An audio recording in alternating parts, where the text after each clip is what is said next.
우리가 삶을 살아가면서 이 편애를 해요. 자기도 모르게 편애를 합니다. 편애하는 사람이 갈등이 많아요. 여러분, 갈등을 하고 계신다면 아, 지금 내가 편애하고 있구나.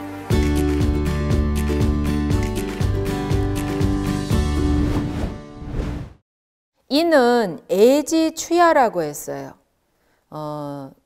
사랑이라는 저울의 추와 같다고. 이 옛날 저울추를 보면은요, 한쪽에는 이렇게 추가 달려 있고, 그리고 반대편에는 뭔가를 올려놓을 수 있는 이런 쟁반이 있어요. 가운데를 쫙 잡고 이제 이렇게 움직여 가지고 이쪽 편에 담겨져 있는 이 내용물이 어느 정도의 가치가 있는지를 눈금을 맞춰가면서 이렇게 가격을 책정을 합니다. 근데 가격 책정이 언제 딱 이루어지는가 하면 이쪽에 있는 물건과 이 반대편에 있는 추가 딱 수평을 맞췄을 때예요. 이렇게 딱 잡았을 때 한쪽으로 기울지 않고 수평을 딱 맞췄을 때에 그 눈금을 딱 보는 겁니다. 그러면 아, 이게 어느 정도 값어치가 있다라는 게 딱 보이는 거예요. 중심을 잡는 거죠. 그래서 이게 어질인을 쓰는 건데요. 어질다라는 건 지혜롭고 충만하다라는 뜻입니다. 그리고 편애하지 않는 것. 다시 말해서 이 인이라는 건, 어질다라는 것은요, 중심을 잡을 줄 아는 거예요. 중심을 잡는다. 중심 감각이 없는 사람은요, 편애가 사랑이라고 생각을 해요.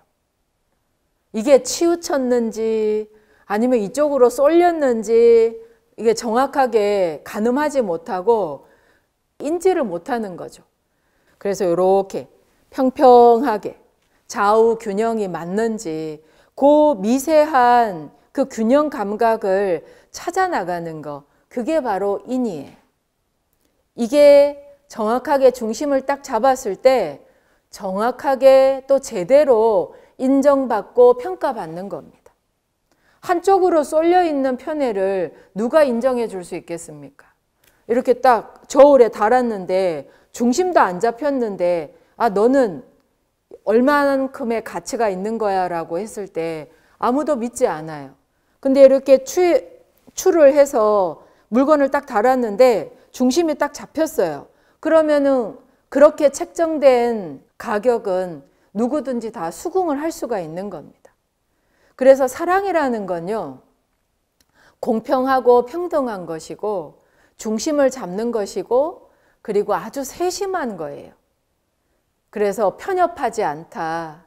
그게 진정한 사랑이라고 할 수 있습니다. 우리가 삶을 살아가면서 이 편애를 해요. 자기도 모르게 편애를 합니다.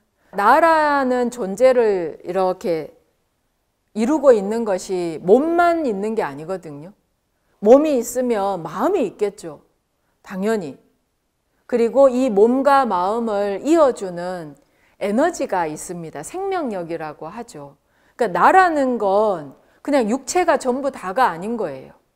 그리고 마음도 전부 다가 아니고, 그래서 이 몸과 마음을 이렇게 편애하지 않고 제대로 중심을 잡게 해주는 게 바로 에너지예요. 기운이에요. 그래서 기운을 느끼는 수련을 하고 이 기운을 조화롭게 하는 수행을 하는 겁니다. 그런데 편애를 해요. 몸에만 엄청 치중된 삶을 사는 거예요. 막 몸밖에 몰라. 자신의 그 건강 상태에만 집착을 해서 마음이라는 이 나라는 또 이 존재에 대해서는 인정을 안 해주는 거예요. 눈에 안 보이는 건 아예 취급도 안 해줘.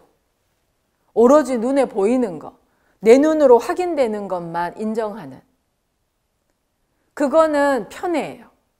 나를 사랑해야 되는데, 나를 사랑해야 돼.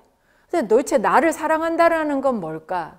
그 편애하던 마음이 공평하고 평등해지는 거예요. 눈에 보이는 거, 눈에 보이지 않는 거, 그리고 느껴지는 거, 그리고 느낌이 없는 거, 이 모든 것들에 대해서 열린 마음입니다. 그래야지 중심을 잡을 수가 있는 거예요. 그리고 어떤 사람은 이 몸을, 육체를 굉장히 등한시해요. 어차피 죽어, 썩어 없어질 몸 이러면서 굉장히 등한시하고 영적인 거나 그리고 마음적인 것만 쫓아서 사는 사람들도 있어요. 그러니 육체는 육체대로 고통을 받고 마음이라는 것도 온전할 수가 없는 거예요. 그래서 수행은요, 이 육체와 영혼, 몸과 마음을 이렇게 균등하게 사랑해주는 중심의 주체가 될 수 있도록 해주는 게 바로 수행입니다. 편애하는 사람이 갈등이 많아요.